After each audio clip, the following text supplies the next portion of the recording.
Of course the Civil War was about slavery. We know that. That's unquestioned, always the case. We know the Civil War was about slavery. But it was also more than that. It was about the freedoms of every individual. It was about the role of government. That, of course, was Nikki Haley trying to clean up and clarify her comments in New Hampshire about the start of the Civil War. A voter called her out for failing to say that slavery caused it. Today, she will finish campaigning in New Hampshire. Governor Christie is also in New Hampshire today. Big battle in that state. Here's what he had to say about the Civil War comments. If someone asked me what the cause of the Civil War was,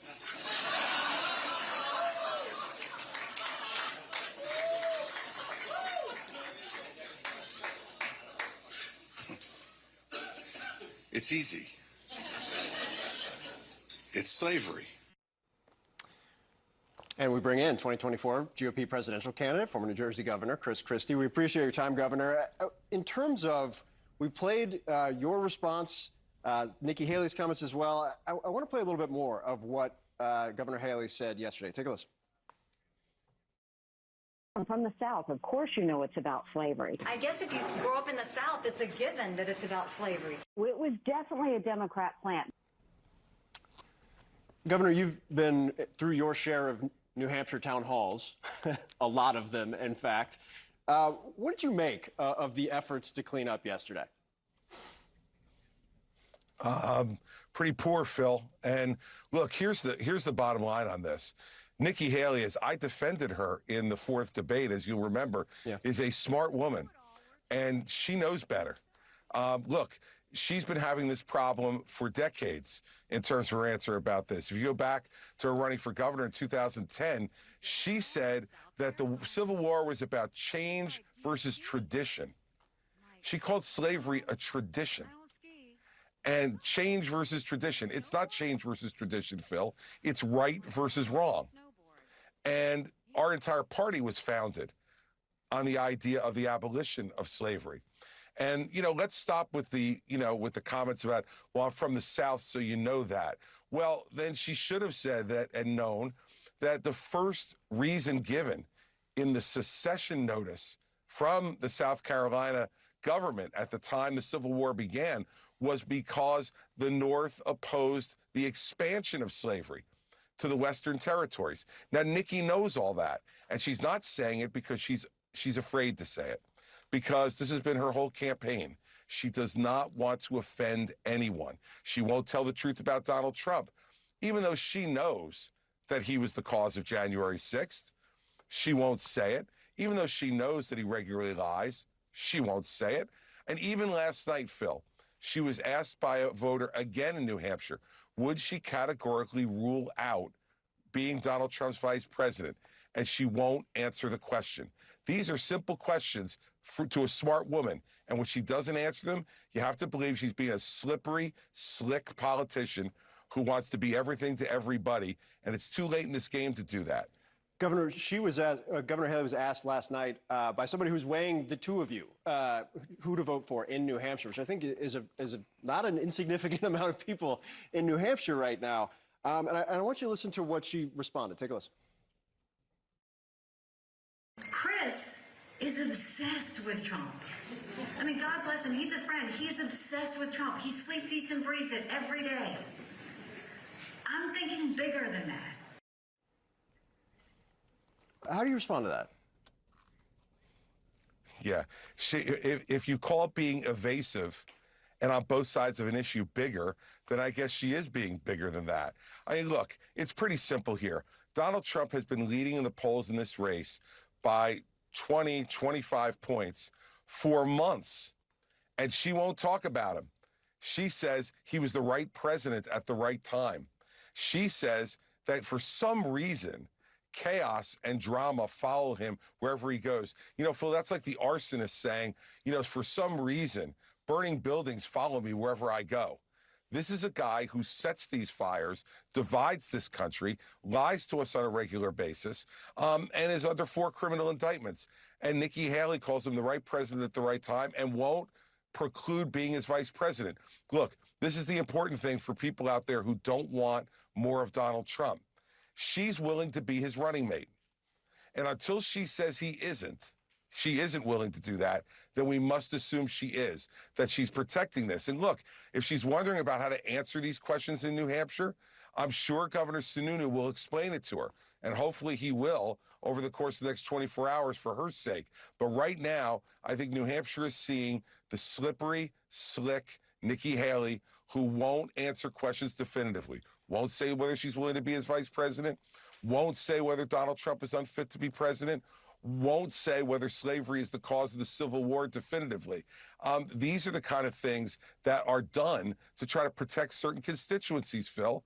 I mean, the fact of the matter is she won't bring up slavery because she's, nervous about offending anybody who believes there was another cause for the Civil War. She also said, Governor, that she would be willing to pardon former President Trump if it came to that and she was in office. Do you agree with that? No, I don't. And I've said that definitively, that I would not pardon Donald Trump because, Phil, one of the, and she should know this and be honest about it from when she was a governor. One of the requirements to issue someone a pardon is for them to take responsibility for their actions. Do we ever see Donald Trump being willing to take responsibility for his actions on anything?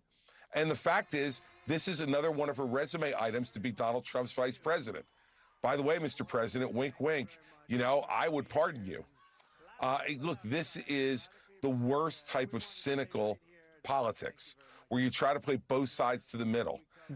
And look, Nikki has a history of doing this in her career. I was hoping it would be different in this campaign than it had been in her campaigns for governor of South Carolina, but it obviously isn't. And now the people in New Hampshire, through this town hall process that you talked about, and I love the idea about a Democratic plant, Phil. Guess who's going to be a Democratic plant in November? Joe Biden and Kamala Harris and Chuck Schumer and Hakeem Jeffries. They're all going to be coming after the Republican nominee. And if she can't answer and won't answer questions like that from a regular citizen in a town hall, how's she going to do up on the stage against Donald Trump, Joe Biden, or any of the other Democrats who will be coming after the Republican nominee next November? Governor, it's been very striking that this all comes literally at the same exact time as you just dropped a new ad buy, which has a message that I think tracks quite well, I think, from your campaign's perspective, in terms of your direct-to-camera ad, making very clear that you're unequivocal, specifically about Trump issues. My question is, do you feel like this is an opening for you, that things are lining up at the right time in New Hampshire? Look, we're just going to keep working hard, Phil. I'm not a political pundit. I'm a candidate for president of the United States. But what I will say is I think it shows two different candidates. A candidate who is willing, like me, to tell the truth no matter the ramifications, no matter whether somebody gets upset with you or gets booed, because guess what? When you're president of the United States, if you can't stand up and say the truth to a voter in New Hampshire, how are you going to tell the truth to Vladimir Putin or President Xi? And Nikki has shown an unwillingness to do that because she's unwilling to offend. She is unwilling to tell the truth to people when they need to hear it. America needs to hear the truth about Donald Trump. I'm the only candidate in this race who's been willing to do it out loud. And let me tell you, Phil, this is true. They all say it in private. They all say it in private. I'm the one who's saying it in public. And if that turns out to be an advantageous contrast for me with voters in New Hampshire, then that just means they're rewarding the truth. Last night, we saw Maine join Colorado, the second state to kick the former president off the ballot. I know you've said this should be decided at the polls. Are you concerned that this actually ends up having the opposite effect of boosting Trump in the race as you try and take him down? Sure, I definitely am, because it makes him a martyr. He's very good at playing poor me, poor me. He's always complaining. The poor billionaire from New York who's spending everybody else's money to pay his legal fees. Poor me. But when stuff like this happens, this should be decided by the voters of the United States. It should not be decided by courts. And the fact is that while there may be, people may think there's some justification for doing this, it's not good for our democracy. In the end, Donald Trump should be defeated by the voters at the polls and defeated by someone like me who's willing to tell the truth about him. That's the way we defeat him and we end the scourge of Donald Trump in our party and in our country.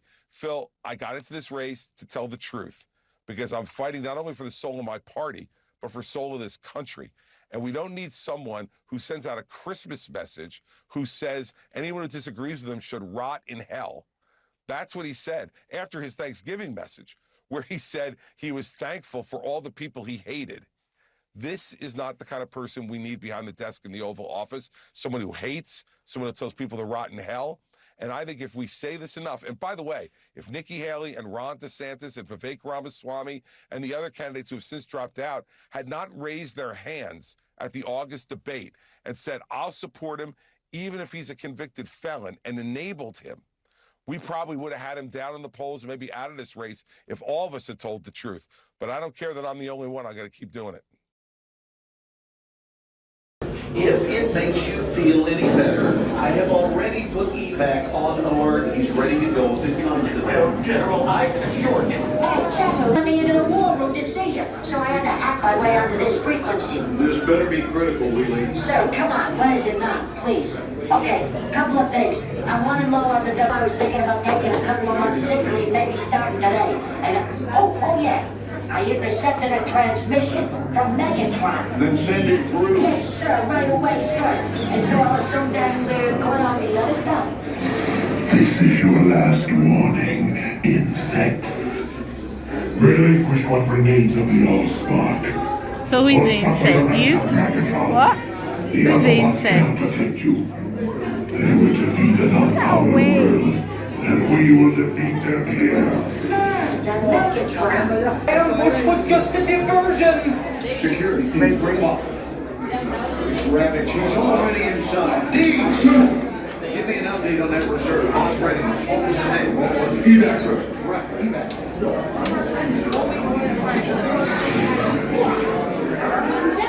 She's right in front.